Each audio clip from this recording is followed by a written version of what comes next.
సోదరులారా, మనం కొత్త నిబంధనలోని యాకోబు పత్రిక ఉపోద్ఘాతం వినబోతున్నాము. సాధారణ పత్రికల్లో ఇది మొదటిది. యాకోబు పత్రిక 1, 2 పేతురు పత్రికలు, 1, 2, 3 యోహాను పత్రికలు, యూదా పత్రిక, వీటిని సాధారణ పత్రికలు అని వ్యవహరిస్తారు. అంటే ఇందలి సందేశం అందరికీ వర్తిస్తుంది అని అర్థం. ఇవి సార్వత్రిక పత్రికలు, ప్రత్యేకించి ఎవరికో రాసినవి కాదు, ఎవరినో ఉద్దేశించినవి కావు. సంఘానికి సాధారణంగా అన్వయించే ఉత్తరాలు ఇవన్నీ. ఈ పత్రికను యాకోబు రాశాడు. యాకోబు అంటే జేమ్స్. కొత్త నిబంధనలో ఈ పేరు గలవారు 4 ఉన్నారు. వీరిలో 3 మనం సులభంగా గుర్తించగలం. జేమ్స్ లేక యాకోబు యోహానుకు సోదరుడు, జెబెదయి కుమారుల్లో ఒకడు. యాకోబు, యోహానులను ఉరుము బిడ్డలు అని ప్రభువే పేర్లు పెట్టాడు. అపొస్తల కార్యములు 12వ అధ్యాయం 1, 2 వచనాలు. రాజైన హెరోదు సంఘస్థులలో కొందరిని బాధ పెట్టడానికి బలాత్కారముగా పట్టుకొని యోహాను సహోదరుడైన యాకోబును ఖడ్గముతో చంపించాడు. మరొక యాకోబు ఉన్నాడు. ఇతడు అల్ఫయి కుమారుడు, అపొస్తలులలో ఒకడు. అయితే ఈ పత్రిక రాసింది ఇతడు కాదు, మరొక యాకోబున్నాడు. ఇతడు యేసు ప్రభువుకు సహోదరుడవుతాడు. మరియ యోసేపులకు పుట్టినవాడు. మరియ కన్యకగా ఉన్నప్పుడు యేసును కన్నది. యేసు తొలి కాన్పు. కొందరు ప్రజలు అన్నారు, ఇతడు వడ్రంగి కుమారుడు కాడా? ఇతని తల్లి పేరు మరియ కాదా? యాకోబు, యోసేపు, సీమోను, యూదా అనేవారు ఇతని సోదరులు కారా? ఇతని సోదరీమణులందరూ మనతోనే ఉన్నారు కదా. మొదట్లో ప్రభు యొక్క సహోదరులే ఆయన యందు విశ్వాసముంచిన వారు కారు. అయితే యేసు సహోదరుడైన యాకోబే యెరూషలేము సంఘానికి కాపరి అయ్యాడు. అపొస్తల కార్యములు 15వ అధ్యాయంలో జరిగిన సభలో ఈ యాకోబే అధ్యక్షత వహించాడు. పరిశుద్ధాత్మ నడుపుదల చొప్పున ఈ యాకోబు సభికులందరినీ ఒక నిర్దిష్టమైన తీర్మానానికి నడిపించాడు. గలతీ పత్రిక 2వ అధ్యాయం 9వ వచనంలో పౌలు ఈ యాకోబునే పేర్కొన్నాడు. స్తంభములుగా ఎంచబడిన యాకోబు, కేఫా, యోహాను అనేవారు నాకు అనుగ్రహింపబడిన కృపను కనుగొన్నారు. మేము అన్యజనులకు తాము సున్నతి పొందిన వారికి అపొస్తలులుగా ఉండాలని చెప్పి తమతో పాలివారము కావడానికి సూచనగా నాకు బర్నబాకు కుడి చెయ్యి ఇచ్చారు. ఈ యాకోబు అనే జేమ్సే ఈ పత్రిక రాసినవాడు. ఇక రచనాకాలం క్రీస్తు శకం 45-50 సంవత్సరాల మధ్యకాలంలో ఈ పత్రిక రాయబడింది. కొత్త నిబంధనలోని ప్రథమ రచన యాకోబు పత్రికే. అపొస్తలుడైన పౌలు చెప్పిందానికి యాకోబు చెప్పిందానికి భేదమేమీ లేదు, వ్యాఘాతమేమీ కానరాదు. పౌలు విశ్వాసాన్ని గురించి మాట్లాడితే యాకోబు అదే అంశం మీద మాట్లాడాడు. ఇద్దరి అంశము ఒకటే. అయితే యాకోబు విశ్వాసం వల్ల ఉత్పన్నమయ్యే క్రియలను ప్రస్తావించాడు. యాకోబు చెప్పినా పౌలు చెప్పినా క్రియాశీలమైన విశ్వాసాన్ని గురించే. విశ్వాసము ద్వారా నీతిమంతులమైనప్పుడు విశ్వాసులమైన మనము సత్క్రియలు చేయాలి. పనిచేసే విశ్వాసం, దానికి ముందు రక్షించే విశ్వాసం. ఈ రెండిటినీ అపొస్తలుడైన పౌలు ప్రస్తావించాడు. 1, మనము క్రియలను బట్టి నీతిమంతులము కాలేదు. ఎఫెసీ పత్రిక 2వ అధ్యాయం 8-9 వచనాలు. మీరు విశ్వాసము ద్వారా కృపచేతనే రక్షింపబడి ఉన్నారు. అది మీ వలన కలిగినది కాదు, దేవుని వరమే. అది క్రియల వలన కలిగినది కాదు గనుక ఎవడునూ అతిశయపడడానికి వీలు లేదు. తీతు పత్రిక 3వ అధ్యాయం 5వ వచనం. మనము నీతిని అనుసరించి చేసిన క్రియల మూలముగా కాక తన కనికరము చొప్పుననే పునర్జన్మ సంబంధమైన స్నానము ద్వారా పరిశుద్ధాత్మ మనకు నూతన స్వభావము కలుగచేయుట ద్వారా మనలను రక్షించాడు. అయితే మనము నీతిమంతులమైంది క్రియల కొరకే, సత్క్రియలు చేయడానికే. తీతుపత్రిక 3వ అధ్యాయం 8వ వచనంలో పౌలన్నాడు, ఈ మాట నమ్మదగినది గనుక దేవునియందు విశ్వాసముంచిన వారు సత్క్రియలను శ్రద్ధగా చేయుటయందు మనస్సుంచాలి. ఎఫెసీ పత్రిక 2వ అధ్యాయం 10వ వచనంలో పౌలన్నాడు, వాటి యందు మనము నడుచుకోవాలని దేవుడు ముందుగా సిద్ధపరిచిన సత్క్రియలు చేయడానికి మనము క్రీస్తు యేసునందు సృష్టించబడిన వారమై ఆయన చేసిన పని అయి ఉన్నామో. ఇక 2, రక్షణకు మూలం మన విశ్వాసం, దేవుని కృప. పౌలు ఈ అంశాన్ని పునరుద్ఘాటించాడు. క్రియలు రక్షణ యొక్క ఫలం, ఫలితం. ఈ సత్యాన్నే యాకోబు తన పత్రికలో చర్చిస్తాడు. రక్షణకు విశ్వాసం కారణం, క్రియలు రక్షణకు ఫలితం. క్రియలు నిన్ను రక్షించవు అని పౌలన్నప్పుడు అవి ధర్మశాస్త్ర క్రియలని మనం గ్రహించాలి. యాకోబు క్రియలను గురించి మాట్లాడినప్పుడు ఈ క్రియలు విశ్వాస సంబంధమైనవి.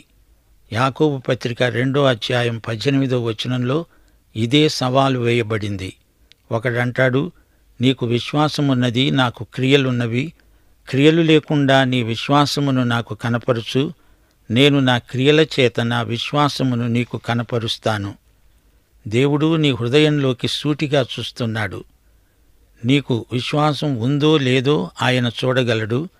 అయితే నీ పొరుగువారికి నీ హృదయంలో ఏముందో కనపడదు గదా. నీ క్రియలను బట్టే నీ విశ్వాసాన్ని అతడు గ్రహించగలుగుతాడు. ఈ పత్రికలోని ముఖ్యాంశం 2 కీలక వచనాల్లో మనకు వ్యక్తం చేయబడింది. యాకోబు పత్రిక 1:22, 2:20. మీరు వినువారు మాత్రమై ఉండి మిమ్మును మీరు మోసపుచ్చుకొనకుండా వాక్య ప్రకారము ప్రవర్తించేవారై ఉండాలి. క్రియలు లేని విశ్వాసము మృతమైనది.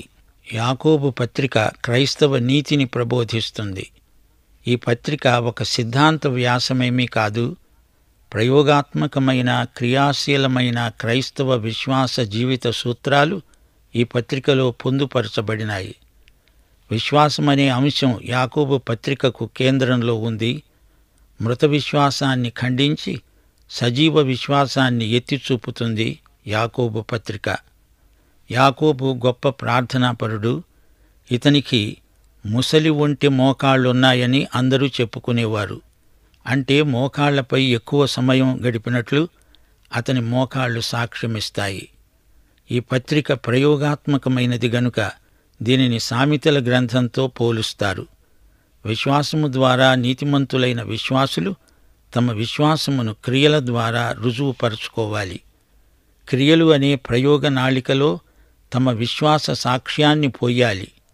1-2 అధ్యాయాలలో మాటలలో విశ్వాసం ధృవపడుతుంది అని చెప్పబడింది. 3వ అధ్యాయం లౌకిక తత్వం మానాలి. 4వ అధ్యాయం ధనికులు నిష్పక్షపాత బుద్ధితో వ్యవహరించాలి. 5వ అధ్యాయం విశ్వాసాన్ని రుజువు చేయటం ఎలాగా అనే ప్రశ్నకు జవాబు. విశ్వాసం నిజమైనదో కాదో పరీక్షల వల్ల తేలిపోతుంది. దేవుని వాక్యానికి విధేయులై సంఘములో తమ ప్రవర్తన ద్వారా, క్రియల ద్వారా, నోటి మాటల ద్వారా విశ్వాసులు తమ విశ్వాసాన్ని రుజువుపరుచుకోవలసిన అవసరం ఎంతైనా ఉంది. ఈ ఉత్తరమంతా విశ్వాసాత్మకమైన క్రియలను గురించి, క్రియాత్మకమైన విశ్వాసమును గురించి ఒక గొప్ప చర్చ. ఈ గ్రంథం వేషధారులను గద్దిస్తుంది, విశ్వాసుల కుటుంబ జీవితాన్ని సరిదిద్దుతుంది. యూదమతం నుంచి వచ్చిన విశ్వాసులకు కావలసిన ప్రవర్తన నియమావళి ఈ పత్రికలో ఉంది. శ్రమలు, శోధనలు, పరీక్షలు వస్తాయి. సత్క్రియలను ఫలించే విశ్వాసం ఎలాంటిదో యాకోబు పత్రిక తేటగా చూపుతుంది. నిష్పక్షపాతంగా దేవుని బిడ్డలు ప్రవర్తించాలి. నాలుకను జాగ్రత్తగా కాపాడుకోవాలి. పైనుండి వచ్చే జ్ఞానాన్ని కోరాలి. జగడాలాడకూడదు, తోటివారిపై అభాండాలు వేయకూడదు. ఆ రోజుల్లో యూద క్రైస్తవ విశ్వాసులు ఎన్నో శ్రమలకు గురి అవుతున్నారు. వీరు యేసుక్రీస్తు ప్రబోధాలకు అనుగుణంగా జీవించాలని యాకోబు హెచ్చరిక చేస్తున్నాడు. కొండమీది ప్రసంగంలోని అంశాలెన్నో ఈ పత్రికలో వివరించబడినవి. క్రైస్తవ జీవన శైలి ఎలా ఉండాలో, మాటలలో, చేతల్లో విశ్వాసులు ఎలా మసలుకోవాలో యాకోబు వివరించాడు. సంఘంలో ధనికులు, బీదవారు అనే విభజన ఉండకూడదు. నాలుక ఉంది కదా అని ఇష్టమొచ్చినట్లు మాట్లాడకూడదు. ప్రార్థన చెయ్యండి, దేవుని జ్ఞానాన్ని స్వీకరించండి, తోటివారి అక్కరలో తోడ్పడండి, రోగులను పరామర్శించండి అని యాకోబు ప్రబోధిస్తున్నాడు. మనకు రక్షణ దేవుని కృపచేత లభించింది. అయితే విశ్వాసులమైన మన ప్రవర్తన మన విశ్వాసానికి అనుగుణంగా ఉండాలి. విశ్వాసం క్రమశిక్షణను అలవరుస్తుంది. ఆత్మనిగ్రహం విశ్వాస ఫలమే. యేసు మాదిరికి అనుగుణమైన నడవడిని పెంపొందించుకోండి. దేవుణ్ణి మీ ప్రవర్తన ద్వారా సంతోషపెట్టండి. ఈ పత్రిక యూదులకే కాదు, మనకు కూడా జ్ఞాన సాహిత్యం. కొత్త నిబంధన సామెతల గ్రంథమని దీన్ని పిలవచ్చు. విశ్వాసుల జీవమునకు భక్తికి అవసరమైన కొన్ని ఉపదేశాలు ఇందులో పొందుపరచబడినవి. భక్త యాకోబు తన పత్రికలో ముఖ్యంగా 3 అంశాలు ప్రస్తావిస్తున్నాడు. ధనాన్ని గురించి, దారిద్ర్యాన్ని గురించి యాకోబు కొన్ని అమూల్యమైన సత్యాలు తన ఉత్తరంలో రాస్తున్నాడు. బీదలకు సాయం చేయాల్సిన బాధ్యత విశ్వాసులకు అప్పగించబడింది. 2వ అంశం దౌర్జన్యం అనాధ్యాత్మికం, అవినీతికరం. మాటల్లో కూడా తోటివారిని హింసించకూడదు. ధనికులు తమ పనివారిని వేధించకూడదు. ఇక 3వ అంశం దేవుని వాక్యం వినాలి, ఆ ప్రకారం చెయ్యాలి, జీవించాలి. విశ్వాసం నిన్ను క్రియలకు నడిపించాలి. క్రైస్తవులు మనసా వాచా దౌర్జన్యాన్ని అరికట్టాలి గాని దాన్ని ప్రోత్సహించకూడదు. న్యాయంగా తీర్పు చెప్పే దేవుని నిర్ణయం కోసం ఎదురుచూడాలి. ఎల్లప్పుడూ మన చుట్టూరా ఉన్న బీదలకు కనికరముతో కూడిన సత్కార్యాలు చెయ్యాలి. ఈ పత్రికలోని 5 అధ్యాయాలు పంచరత్నాల వంటివి. మొదటి రత్నం విశ్వాసంతో నిలువు, నీకేముందో చూసుకో. 2వ రత్నం కనికరయుతమైన సేవ, నీవేమి చేస్తున్నావో చూసుకో. 3వ రత్నం జాగ్రత్తగా మాట్లాడు, నీవేమి చెబుతున్నావో చూసుకో. 4వ రత్నం దేవునికి లోబడు, నీ మనోభావాలను సరిచూసుకో. 5వ రత్నం నీకున్నది ఇతరులతో పంచుకో, నీవేమి చేస్తున్నావో చూసుకో. గొప్ప మాటలు చెప్పి అల్పమైన బతుకులతో ప్రజల ముఖం మళ్ళీ ఎలా చూడగలం? చెప్పేదానికి చేసేదానికి పొంతన ఉండాలి గదా. దేవుణ్ణి కలిగిన ప్రజలమని చెప్పుకుంటూ తిరిగి లోకం మీద ఆధారపడి బతకడం ద్వంద్వ వైఖరి. అలాంటి విఫల ప్రయత్నాన్ని యాకోబు పత్రిక ఎండగడుతుంది. మన జీవితాలు సువార్తను చెప్పటం కాదు, సువార్తను చూపాలి. క్రైస్తవమంటే ఏదో మానసికంగా నమ్ముకున్న సిద్ధాంతం కాదు, అది విశ్వాసుల అనుదిన జీవిత విధానం. ఇతరులకు సహాయపడని క్రైస్తవం క్రీస్తు ఆమోదించని వేషధారణ మతం. మన విశ్వాసం పరివర్తన చెందిన జీవితాలలో కనపడాలి. ఈ పత్రికలో క్రైస్తవులకు అవసరమైన వ్యక్తిగత ఉపదేశం, సాంఘికమైన సమస్యలు, వాటి పరిష్కారం, దేవుని పట్ల క్రైస్తవ విశ్వాసులు బాధ్యత కలిగి ప్రవర్తించడం మొదలైన విషయాలను గురించి చర్చించడం జరిగింది. విశ్వాసం క్రియల కోసం మనల్ని ప్రేరేపించే ఆధ్యాత్మిక శక్తి అని భక్త యాకోబు రుజువు చేశాడు. 2 రకాల జ్ఞానం ఉంటుందని ఈ పత్రికలో వివరించడం ఒక ప్రత్యేకత. ఒకటి ఇహలోక జ్ఞానం, మరొకటి పారలౌకిక జ్ఞానం. దురాశను మాని దేవునికి విధేయులమై బ్రతకాలి. విశ్వాసులు పరస్పరం ఒకరికొకరు ప్రార్థన చేయాలి. కష్టనష్టాలలో ఒకరికొకరు తోడ్పడాలి.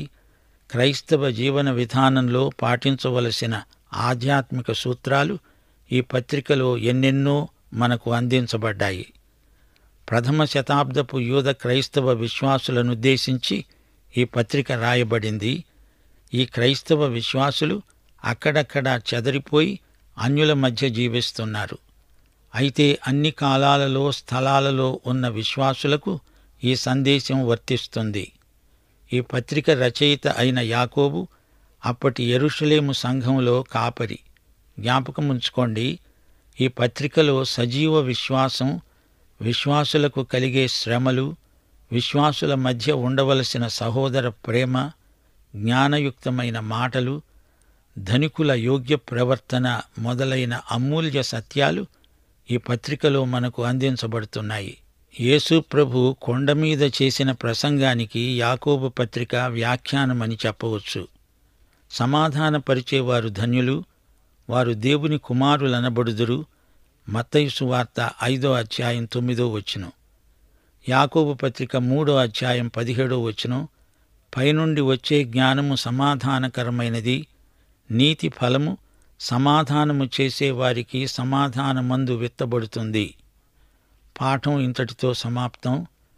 ప్రభు అయిన యేసుక్రీస్తు వారి కృప, తండ్రి అయిన దేవుని ప్రేమ, పరిశుద్ధాత్మ యొక్క అన్యోన్య సహవాసము, సమాధానము మనకందరికీ సదాకాలము తోడై ఉండునుగాక.